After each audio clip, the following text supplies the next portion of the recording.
अभी तक अपना देश का जो परंपरा रहा है, दुनिया में सबसे ज़्यादा खेती योग्य भूमि अपने पास है। उसके बाद भी अपना देश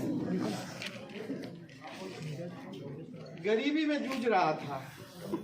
जब से नरेंद्र भाई मोदी जी देश का नेतृत्व संभाल रहे हैं, एक संरचना बनी, सभी सरकारों के द्वारा जो आह्वान किया गया था गरीबी हटाओ, लेकिन सफलता नहीं मिल पाती थी।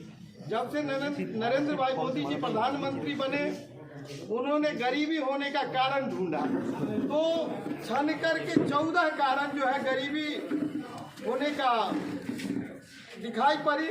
उस कारण पर प्रहार किया गया। जो गरीबी होने का जो कारण है, 14 कारण, उसको समाप्त किया जाएगा। तो सबसे पहला जो है जीवन जीने का अधिकार लाया गया। जीवन जीने के अधिकार के तहत प्रत्येक नागरिक को जो है भोजन मुहैया कराना सुनिश्चित किया गया। आप देखे होंगे, जो आपदा के समय में भी इतनी बड़ी आबादी, आज हम विश्व की सबसे बड़ी आबादी वाला देश है, फिर भी कोई भी व्यक्ति भूख से तड़पते हुए नहीं पाए जाते हैं, यह उनकी गारंटी है। इसी तरह बीमारी से हम लोग पीड़ित रहते थे।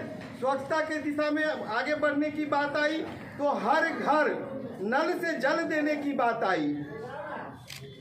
हर घर जो नल से जल देने की बात जब आई, तब जाकर के जो है इस देश में हैजा, कलरा, डायरिया, इस तरह की बीमारी प्राय हुआ करता था। आप जानते होंगे, प्लेग के कारण गांव के गांव लोग जो है जीवन को त्याग देते थे, कलवित हो जाते थे।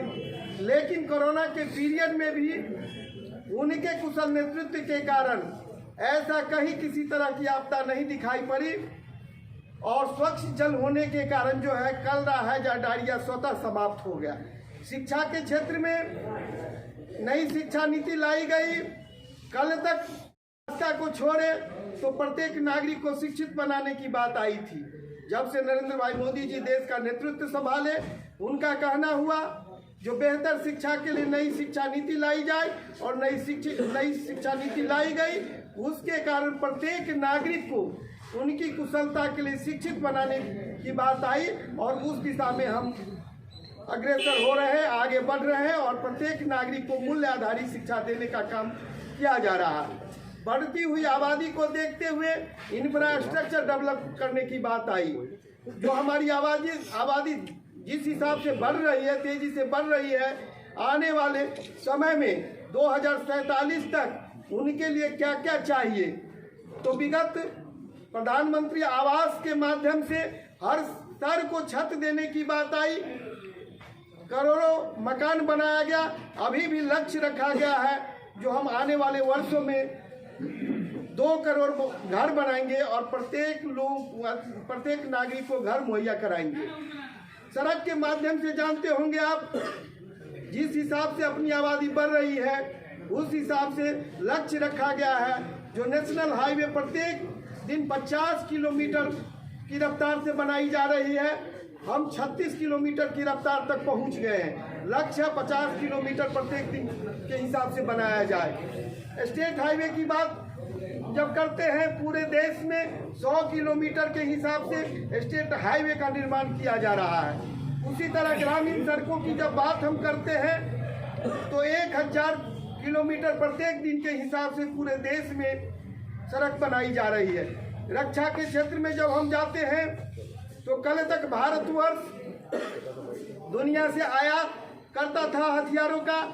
आज अपना जो है स्किल डेवलप होने के कारण, इंफ्रास्ट्रक्चर डेवलप होने के कारण आज हम दुनिया को जो है कई यूरोपियन कंट्री को, छोटे छोटे कंट्री को हथियार निर्यात कर रहे हैं। उस दिशा में भी हम अग्रसर हुए हैं और मजबूती प्राप्त किए हैं। एक अपनी सीमा सुरक्षित है, आम नागरिकों का जीवन सुरक्षित है, और कहा गया है शक्ति ही शक्ति का सम्मान करता है, और दुनिया में सब सम्मानी ढंग से हम आगे बढ़ रहे हैं। इसी डेवलपमेंट को जनता तक ले जाने के लिए संकल्प लेने का, हाँ, इसी बात को हम जन जन तक पहुंचाने के लिए आयुष्मान भारत को आम नागरिक तक ले जाने के लिए प्रधानमंत्री आवास योजना उनको की ओर से किया जा रहा है, लेकिन फिर भी आप विकसित संकल्प यात्रा निकाल रहे हैं, कब से निकाल रहे हैं? क्या पार्टी लाइन से हटकर आप काम कर रहे हैं या पार्टी या सरकार निकाल रही है? पार्टी लाइन से बाहर है जी। इसमें आम जनता की जागृति के लिए जो है पार्टी लाइन से बाहर प्रत्येक नागरिक तक जो है या एक विकसित भारत संकल्प यात्रा जाए, उसके लिए सरकार जो है निकाल रही है। सरकार तो निकाल रही है, लेकिन आप अलग से क्यों? और आप तो सब चीज तो हम लोग जानते हैं। आपका प्रेस कॉन्फ्रेंस करने का मकसद क्या है? ये तो सब चीज हम जानते हैं। प्रधानमंत्री बोलते हैं, अमित शाह बोलते हैं, तमाम लोग बोलते हैं। आपका मकसद है क्या?